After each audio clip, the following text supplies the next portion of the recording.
"Don't you dare die on my land," said the Apache woman after the cowboy collapsed at her gate. The gate was the last thing I remember touching. Iron, cold, rough with rust at the hinge. I had one hand on it and then I didn't. I was on the ground and the sky was the color of nothing, pale and wide and without opinion, and some part of me thought, well, this is where it ends. This is the patch of dirt that was waiting for me all along. I had been riding 4 days out of Tucson on a horse that was only marginally less used up than I was. Bought her off a Mexicano at the edge of town who sold her to me for less than she should have cost, which told me something about the horse and something about how I looked. She gave out at mile 40 of the Mogollon Rim country, went down slow, like she was apologizing, and I left her with the last of my water and walked. 2 days. Maybe 2.5. I wasn't counting anymore. The gate I fell at belonged to a spread in a shallow valley that I would not have seen at all if I hadn't come over the wrong ridge by accident. I smelled the water first. A real smell, not the lie your mind starts telling you after the first day. This was the weight of it in the air, the green.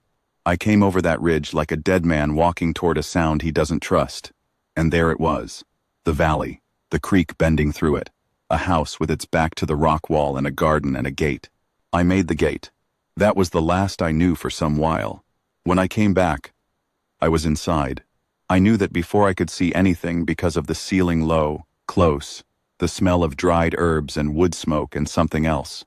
Something sharp and clean I didn't have a name for. The ceiling was real. I was lying on a bed. There was a wool blanket over me, and the blanket was heavy, and I understood that I was cold, which meant my body was still working on something. She was sitting across the room with her back to me, at a table near the window. The light from outside was the yellow of late afternoon. She was doing something at the table. I could hear the scrape of it, a knife or a tool. She didn't turn around. I said something. I don't know what.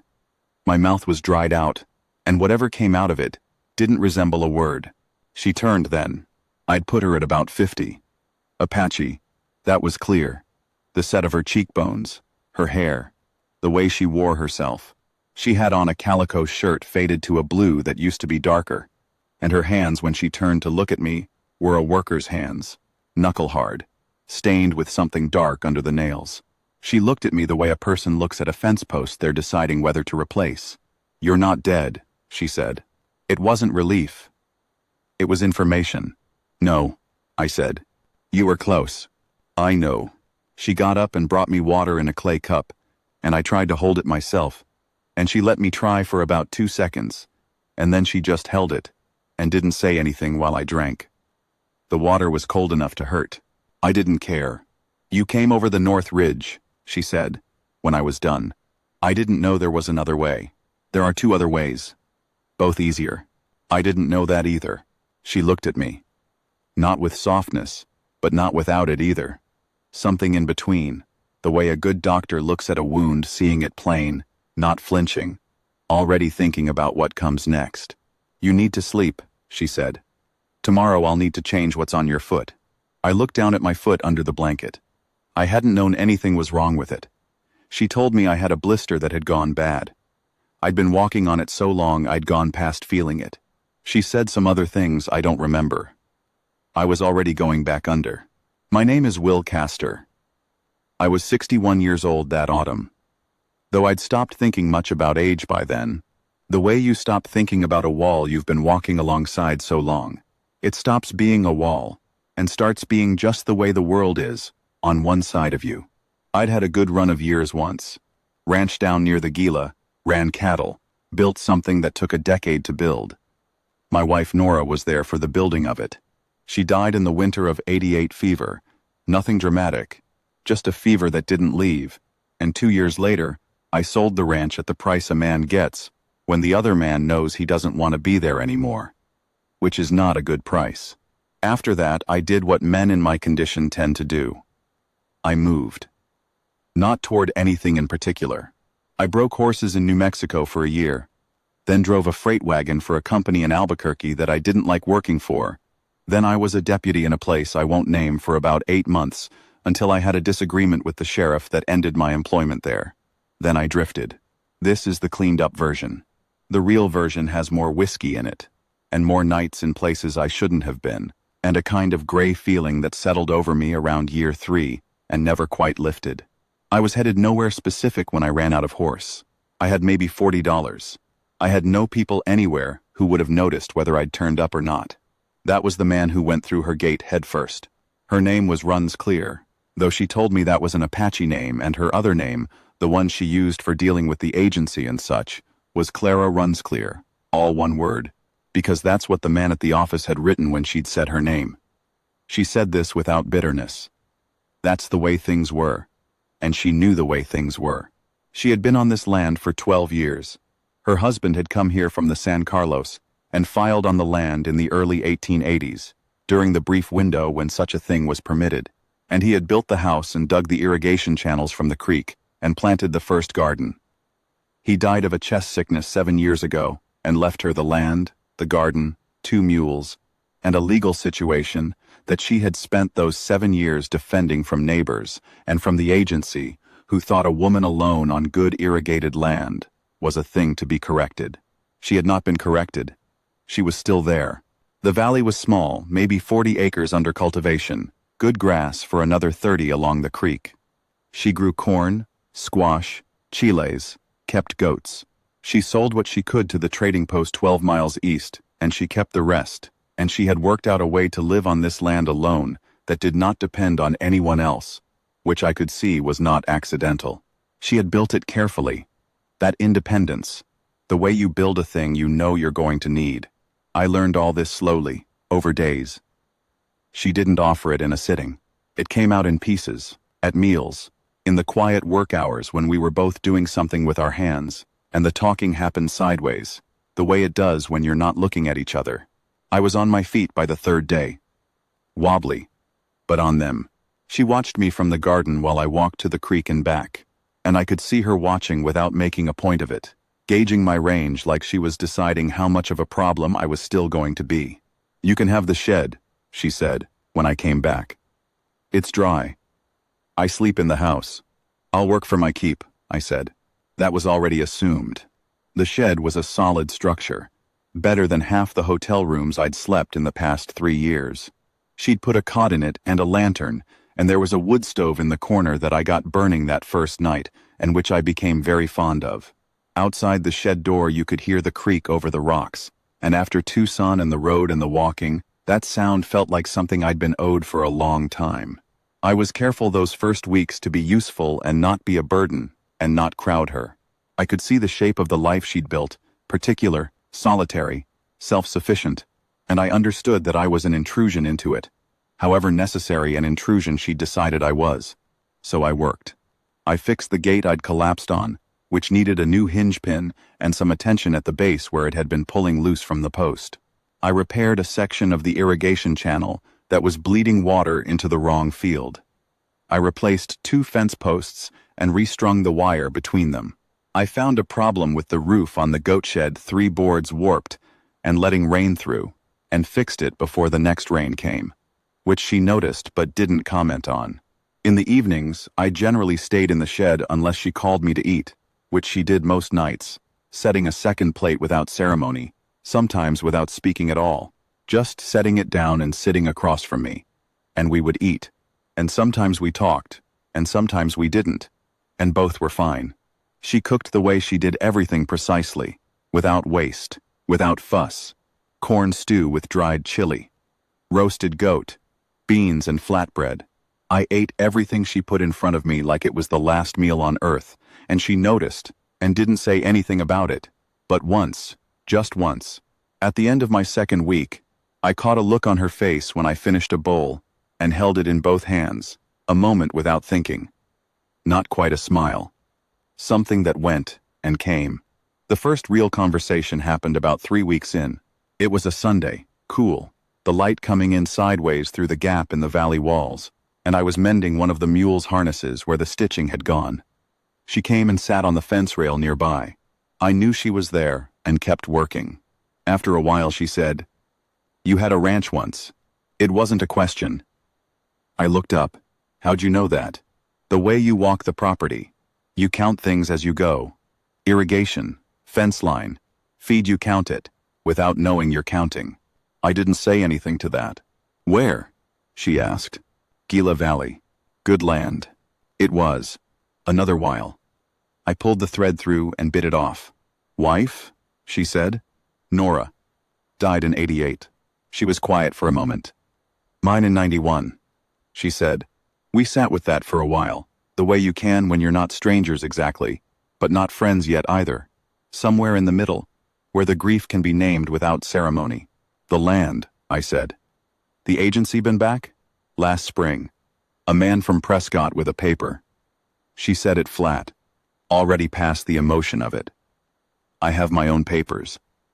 My husband filed correctly. They don't like it, but the filing is clean. You've got good papers, they can't touch you. She looked at me. No. They can make it unpleasant. She paused. There are 2 men at the Hollis Ranch, 12 miles north. Hollis died 2 years ago, but his sons stayed. They've tried to run cattle onto the east pasture twice. Have they now? I ran them off both times. But there are 2 of them. I went back to the harness. She watched me work. After a time, she said, You can shoot. I looked up again. I can. I could see that. The way you checked the rifle when I showed you where it hung.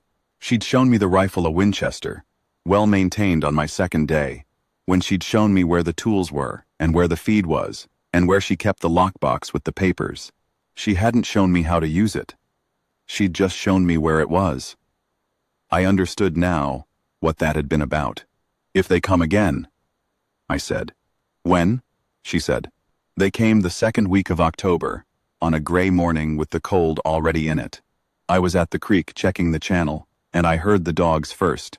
She had 2 small, rangy things that kept to the property, and I came up over the bank and saw 2 men on horseback at the east fence line. They'd already cut the wire. Runs Clear was 20 yards from them, standing in the field, and she had the Winchester, and she was not pointing it at them, but she was holding it in a way that showed she knew how. The men were still on horseback and hadn't come through the fence yet, but they hadn't pulled back either. I came up behind them on the left, from the creek, and I was carrying nothing because I'd left the rifle at the shed and I didn't go back for it. I came up at a walk, no hurry, and when I was 10 feet from the nearer one, I stopped. He looked down at me. Young, maybe 28, 30. The kind of young that makes a man careless. This is private land, I said. Old man's talking, he said to his brother. It's private land, I said again. You've cut the wire. You're going to get down, restring it, and ride back the way you came. Or what? I looked at him. I have been looked at by men in my life who were going to shoot me, and men who were not. And I have looked at other men the same way. And after enough years, you know the difference. I let him look, and I didn't look away. She's got the rifle, I said. I don't need one. I could feel Runs Clear behind me. I didn't look at her. The young man's horse moved under him, uneasy. Horses know. His brother said something quiet, and the young man's jaw tightened. But after a moment, he got down. He was angry about it, got down angry, restrung the wire angry, and when they rode off, he turned back once. The look that means this isn't finished. I watched them until they went over the ridge. Then I turned around. She was standing with the rifle still held at her side, watching the ridge where they'd gone. The dogs were quiet now at her feet. After a moment, she looked at me. I don't know what she was reading on my face. I wasn't trying to put anything there. She said, "Thank you." 2 words, plainly. No ceremony, no debt. Just the words. I nodded. Went back to the creek. The thing about living alongside someone, working alongside them, eating with them, sitting in the same silence night after night, is that it builds up without either of you choosing for it to. It's not a decision, it's an accumulation. You notice things. The way she moved in the garden in the early morning, checking each plant with her hands before the day started. The sound of her voice when she talked to the goats, which was different from any other time she talked. The way she could let a silence go, as long as it needed to go, which I had only ever known in one other person. I started sitting outside in the evenings instead of going into the shed right after supper. She'd come out too, sometimes, and sit on the porch step with a cup of something, a tea she made from plants I didn't know the names of, and we'd watch the dark come into the valley. One night, she told me about her daughter. A grown daughter, married, living at the San Carlos. She went to visit her twice a year. She said this without elaborating, and I didn't press her. Another night she asked me what I'd do when I left. I didn't have an answer. I said I didn't know. She looked out at the dark valley. "You don't have anywhere to go," she said. Not as an accusation. As a fact she'd known for some time. "No. You could stay." I looked at her. She was watching the valley. Her profile in the lantern light from the window was steady, unreadable in the way of someone who has said the hard thing, and is now waiting, without performing the waiting. "You've been alone here 7 years." I said. "I know what it is," she said. "I'm not easy company." "I know that too." I didn't say anything. "I'm not asking you to be easy," she said. "I'm asking if you want to stay." The valley was dark. The creek ran over its rocks, somewhere below us. The first cold of winter was in the air, not bitter yet, just the first edge of it, and above us the stars were out, in that particular way they get in high desert country, close and uncountable. I stayed. That was 8 years ago. I am telling this to you from this same porch, on a morning in November, with the light coming in over the east wall of the valley the way it always does, slow, sideways, hitting the corn stubble first, then the fence, then the house. The mules are complaining at each other in the pasture. One of the dogs is lying on my feet. She's inside. I can hear her at the stove. The smell of the coffee comes out through the window. She learned it, because she knows I want it in the mornings, and the sound of her, the particular sound of her moving in that kitchen, is the sound of my life now. I think sometimes about the man who went over the North Ridge and through the gate head first. $40, no horse, 3 years of nothing behind him, and nothing ahead. I don't think about him with pity. I think about him the way you think about a stone that bounced twice before it found the water. Everything it rolled over, just getting it here. There's a thing she did, early on, that I've never forgotten. We were maybe 2 months in, early winter, and I'd been working a back section of fence and come in late, cold, hands stiffened up. She was at the table with the lamp. She looked up when I came in. And then she looked at my hands, not at my face, at my hands, and she got up and went to the stove without saying anything, and came back with a rag she'd heated in the water that was always on there, and she wrapped it around both my hands and held it, both her hands over mine. She didn't say anything. It wasn't a gesture. It wasn't tenderness being performed. It was a woman who had looked at a man's hands and known what they needed, and provided it, because he was hers to take care of. The same as the garden and the goats and the land. I sat there with my hands wrapped in hers and the heat coming back into my fingers, and I didn't say anything either. I don't know what I thought in that moment. I don't think I thought much. I think I just understood. The way you understand the weight of something when you finally pick it up. That this was real. That someone had looked at me and seen me and decided that what they saw was worth staying beside. After 61 years, 3 of them gray and drifting and without purpose, I had come over the wrong ridge by accident and fallen through a gate, and a woman had refused to let me die on her land. And then she had refused to let me leave it. The coffee smell is stronger now. I can hear her voice inside, saying something to herself or to the dog that's in there with her, and she'll bring the cup out in a minute and set it on the rail next to me and sit down on the step. She'll have her own cup. She'll look out at the valley the way she's looked at it for 19 years. Checking it the way she checks everything. The creek, the fence line, the sky, the east ridge. And then she'll look over at me. She doesn't say much in the mornings. She's never been a morning talker. But she'll look over at me, and there's something in it not soft, not sentimental, nothing like that, just the look of a woman who knows what she has and has decided she'll keep it. That's enough. That's more than enough. That's everything.